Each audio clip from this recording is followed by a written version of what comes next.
Tekoäly saa aikaan ihmeitä, ja tässä on todella hyvä esimerkki siitä fotobuutti, joka toimii tekoälyllä. Eli otetaan tästä vaikka kuva. Valitaan haluttu prompti. Prompti on siis niinku tämmönen tausta, mihin sun naama sit lopuksi liimataan. Ja otetaan vaikkapa tämmönen superhero tähän.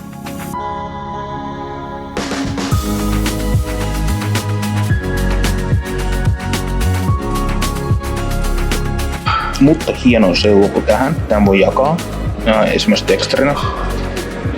Pistetään numero tohon, noin. Sitten kun ruksataan markkinointilupaa, eli tää on täysin GDPR-turvallinen. Hetken päästä sä saat tekstarina sen, ja tietenkin tämän voi jakaa maililla, QR-koodilla, AirDrop tai WhatsApp.